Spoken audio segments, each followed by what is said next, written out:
You need a microphone or what? Yeah. Can you all hear me back there? Oh, good. Okay. Yeah.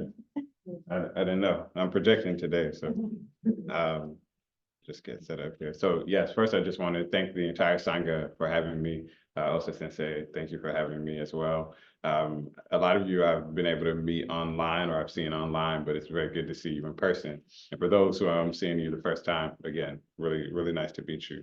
I think one of the things that has made me feel so connected to this Sangha is that I have been, had the opportunity to join the Buddhist Studies group on Mondays, over the last year or so. And, through that, I've been able to really establish some really tight Dharma friendships. So just, wanted to give that thanks to start with. So I do want to start in Gasho.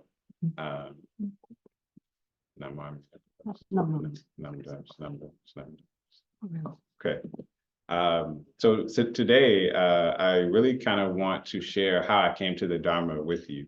There have been so many causes and conditions, so many people responsible, but I do want to share a few moments that really brought me to being a friend on the path with you that brought me to the Dharma. And 4 places actually stand out for me. In a video store, in a hospital room, in finding Sangha, and in a heated argument. So you can see these are not fancy places.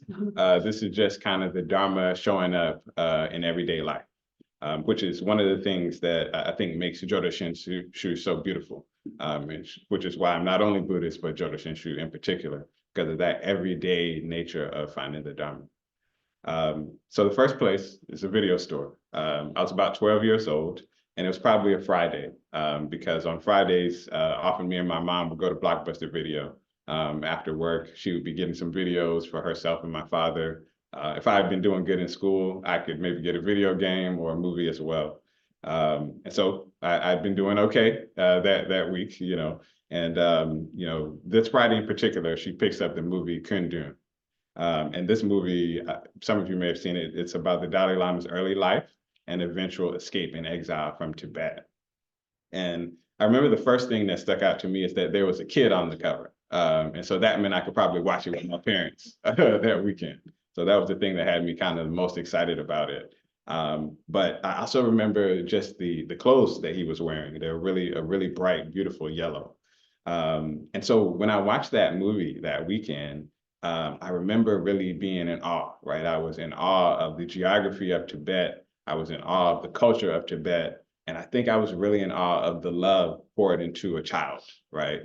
They poured so much love, to all of the Dalai Lamas to be a spiritual leader, right? And a leader that really aims to lead through wisdom and compassion. And I think when we think today, we know that that's something that we could, use a lot more of. And so this movie left such an impression on me that the next week at school, I watched it maybe Saturday. By Monday, I was calling myself the Dalai Lama at school, which was, and it's funny because my wife, we met at 12, and she reminded me a couple of years ago that this is something I was doing. And that's a bit crazy, but when I look back, I just think about, thanking my mom, right, for her open-mindedness. What other opportunity would I have as a Black kid growing up in the South, the Bible Belt outside of Atlanta, Georgia, to learn anything about Buddhism, right? I didn't live near any Buddhist temples that I knew of. I didn't know anybody that identified as Buddhist, but this kind of kicked off the Dharma becoming my home, right? A place where I received the most insight and the greatest refuge.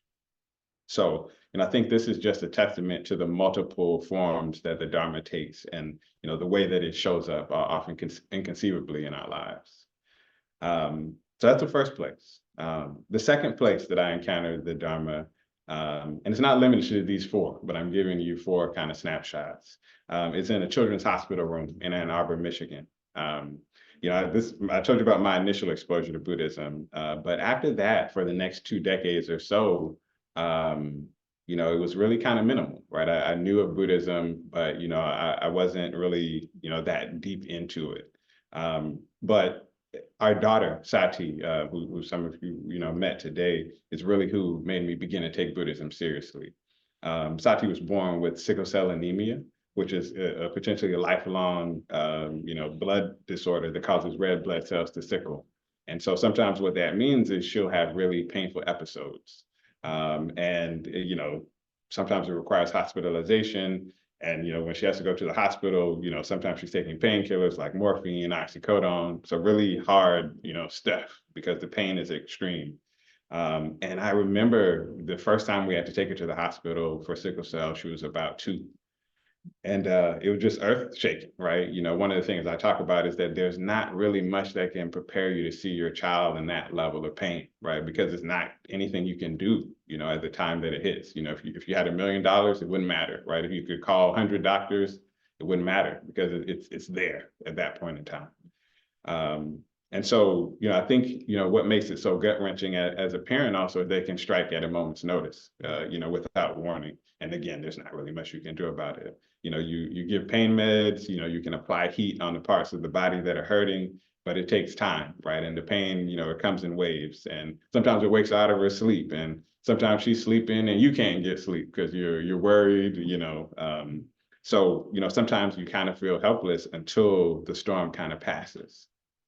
I think another thing, that happens, when a family's in the hospital for like a week or so, they kind of begin to experience time a little bit differently. In some ways, you're kind of in those hospital walls. It almost feels like life has paused a little bit. But then as soon as you leave, you realize it hasn't skipped a beat, right? There's so much joy, that your child has been released, thankfulness. You're thankful to the highly skilled medical professionals. You're thankful for the medical technology. You're kind of grateful for the mercies of near misses. But then it's back to life again, right? Back to schoolwork, dirty dishes, work emails, kind of coming down from the adrenaline of really being there advocating for your child and, just realizing how tired you are. And so the question is, the show must go on, but how? Right? How the whole experience is so traumatic. And so it's like, how do you keep going? And so, after that first visit, we were kind of in a place of looking for answers to that question. How do you keep going? And I found a beautiful explanation of the Buddhist teachings on transforming suffering in a book by Thich Nhat Hanh. And, I'm kind of a person that's always reading multiple books at a time, 2, 3, but this one just kind of arrested my attention, and I put everything down. I read it cover to cover. I reread it again. And from that point, I began to take, the Buddhist path, seriously. I already knew that there was suffering in life, but I think through beginning to understand the Buddhist teachings, I saw that suffering could be suffering for a purpose, right? Not just suffering for suffering's sake, but suffering that could kind of be a source of spiritual growth. Suffering as a means of heart expansion and deeper connection, stepping stones to joy. So that was the second place. The third place that I encountered it was in Sangha. And the 3 jewels, I always say, like, Sangha is the in a sense, kind of the day-to-day proof, right? Because, there's the Buddha, there's the teachings. This is kind of something that you judge, right? But Sangha is a bit out of your control, out of your individual control, right? You have to give up, a little bit of yourself, for Sangha. You have to work with others. And anything can happen in Sangha. So, I think that's one big thing about Sangha. I think also for many of us that were our converts, right? We were not, raised in this tradition. I think a big part of our journey, the beginning of our Buddhist journey, was reading about Buddhism. But I think one thing you quickly realize is the importance of Sangha, right? Buddhism is not, something that you can just read about. It's a lived experience. And that experience is lived, in Sangha. And so this idea of a community of people that are attempting to live the teachings in the best ways that they can, and bring these teachings to life, I think is something that's very, very powerful. I always remember one thing the Buddha is quoted as saying is that good friendship is the whole of the spiritual life. And I think that we find that, in Sangha. That's Sangha showing up, maybe. So I began looking for Sangha, a diverse group of spiritual friends. And this led me to East Bay Meditation Center, which is in Oakland, not too far from here. A highly diverse Bay Area Sangha, with an online presence. I'm in Toledo, Ohio right now, but, I was able to connect with East Bay, through online, EBMC. And what's so interesting is that, though East Bay Meditation Center's roots are in the convert insight meditation tradition, it's become a gathering place, right, for teachers of many Buddhist backgrounds and many Buddhist traditions. There's a lot of cross-pollination going on there. And it was actually through East Bay Meditation Center that I first became aware of Jodo Shinshu. And this was by way of a Reverend Duncan Ryukin Williams Dharma talk. And this talk was about his book, American Sutra, and the US government's incarceration and internment of Japanese Americans during World War II. And I learned about the role that the Nembutsu teachings played in the resilience of the Japanese American community. And through the internment and incarceration, and I was just really moved by how community members kept showing up for each other, right? Again, coming back to this idea of Sangha. One thing that's always moved me too about Jodo Shinshu folks is just the humility too, and I think that comes out of the knowing how important that Sangha is. And so that was something that was very, very impactful to me. And through Japanese American members of the EBMC Sangha that had Jodo Shinshu practitioners and ministers in their lineage, I would come to learn of Shinran Shonin and his expression, of, the wisdom and compassion of Amida Buddha, of reality as it is. And I just have to say the name of some of these good spiritual friends. At East Bay's Meditation Center, Mushim Ikeda is one person that has been, more than a teacher to me. Reverend Patty Nakai, she actually introduced me to Reverend Patty Nakai. And Emiko Yoshikami, who I think is a member here too. But a good Dharma friend, and she introduced me to Reverend Osa, who's really kind of helped me to grow more deeply, in understanding the teachings of Shinran Shonin. So I just have to say their names because I know that I wouldn't be on this path today without the efforts of these women. And so I just want to thank them, for everything that they've done.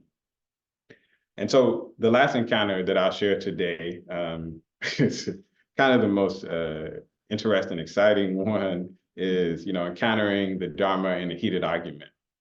It's funny how it just kind of pops up, in all places. I think there's the beauty of the Buddhist teachings, and then I think there's that day-to-day reality, right? The nitty-gritty of bringing the teachings alive in your life. And for me, becoming Jodo Shinshu, it wasn't automatic, right? After I learned about the tradition, it kind of took me some time. And I think one of the reasons for that is that, I think when you look at the Jodo Shinshu message on first glance, it's a little bit different than other popular Buddhist traditions in the US, right? Because I think what Jodo Shinshu is saying is that we're always limited human beings. And if we can truly understand that, then we'll see that, kind of letting go and trusting life will open us up in ways that, we maybe never imagined. And, that way we will experience life in a different way, right? Because we won't be going against the stream in a way. And by that, I don't mean that we won't have difficulties, or I don't mean that we won't stand up when we need to, but rather I mean that our difficulties will not be so much burdens, right? We'll kind of see that our difficulties are ways that life is teaching us, embracing us, shaping us, growing us, caring for us, loving us, really being embraced by life, infinite life. And so I was kind of opened up to this experience most powerfully by confronting my limitations. And I've kind of talked about that, like a lot of the things I've talked about, talk about that hospital room, limitations. But I think in this situation, right, in this heated argument, I saw it in a really unique way. Because I think that what the teachings are kind of asking us all the time is that, are we really ever without limitations, right?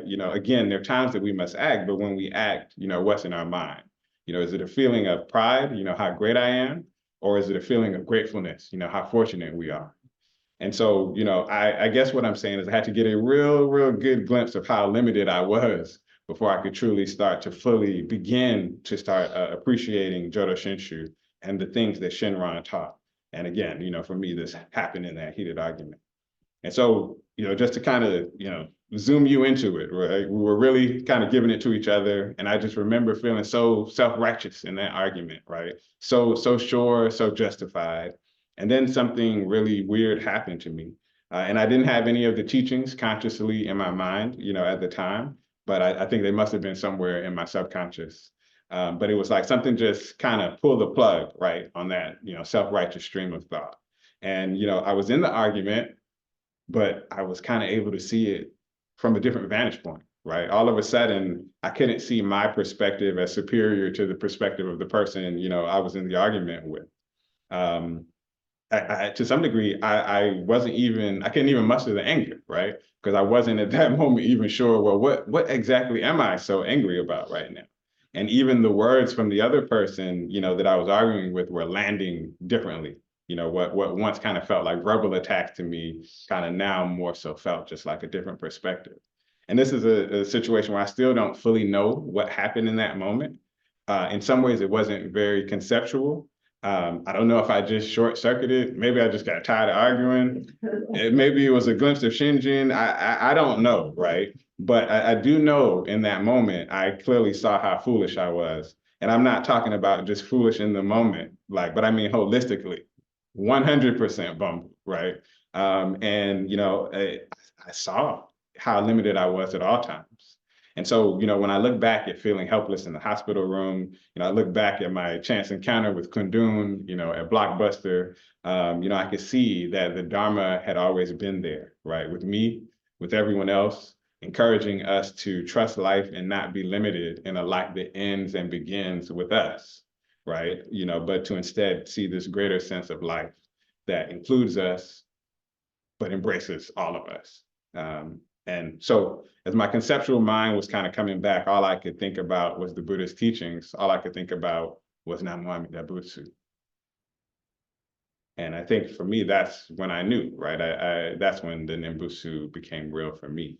So when I think about how I got here, I can confidently say I got here via the Nimbutsu. So Sangha, let's end as we began in Gasho. Namu Amida Butsu.